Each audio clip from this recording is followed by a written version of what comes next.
Bonjour, mon nom est Lorraine Loranger, psychothérapeute en récit de vie émotionnel. Cette fois, je veux vous parler d'un lien avec un livre d'Henri Laborit, L'éloge de la fuite. Quand on a longuement étudié le fonctionnement du système nerveux central, comme l'a fait Henri Laborit, le système nerveux central étant celui à la base de tous nos jugements, de toutes nos actions, il est captivant de constater comment l'être humain peut conserver sa liberté d'agir librement. Mais quand il lui est impossible d'utiliser son pouvoir d'agir librement, les récits de vie émotionnels dont je parle dans mon premier livre écrit à contre d'auteur, De l'ombre à la lumière, la guérison par un récit de vie émotionnel, démontrent que la mise en alerte répétée à plusieurs reprises affecte le corps au point de déclencher des maladies psychosomatiques. Le stress induit une réaction naturelle dans le corps. Un système d'alerte se déclenche toujours avant l'apparition des maladies. C'est la place où il faut agir. Il peut s'agir d'une migraine, d'une nausée, d'une difficulté à respirer, d'une fatigue inexplicable, avant un rendez-vous médical qui, lui, confirmera un ulcère, une dermatite, divers problèmes en HIT, l'épuisement professionnel, émotionnel et la dépression, la fatigue chronique et que dire des troubles du sommeil.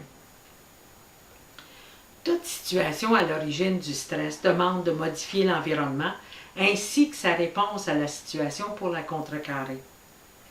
Rappelons ici quelques faits.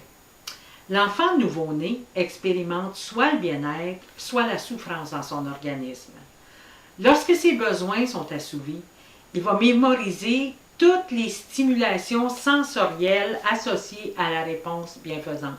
L'odeur, la voix, la chaleur, le toucher de la personne qui prend soin de lui. C'est ce qui crée une empreinte favorable dans son cerveau en établissant un lien entre la gratification de ses besoins et la sensation de bien-être. Mais le contraire va créer une empreinte négative qui va figer l'individu dans une réaction inadaptée. Ainsi, je vois des gens qui ont la peur de déranger, le sentiment d'avoir besoin de très peu, de n'avoir rien à contribuer, de n'avoir pas le droit d'être, de faire, de dire. Cela fait partie des réponses à des processus complexes d'empreinte négative. En plus, souvent, l'individu n'a plus le choix. Il va reproduire inconsciemment en remettant des autres, similaires à ceux de son enfance ou encore en déclenchant les mêmes réponses que celles qu'il connaît depuis son berceau. L'expérience stockée permet seulement de survivre. Mais ce qu'il est important de savoir et de retenir, c'est qu'on peut s'en libérer, car les empreintes du cerveau peuvent être remodelées avec une thérapie de grand ménage. C'est ce que le récit de vie émotionnel permet. Pour en savoir plus, rendez-vous sur www.ontargetproductions.ca. Dirigez-vous vers les services et sous Therapeutic Care, cela vous mènera au témoignage francophone de Ginette. Merci et au plaisir.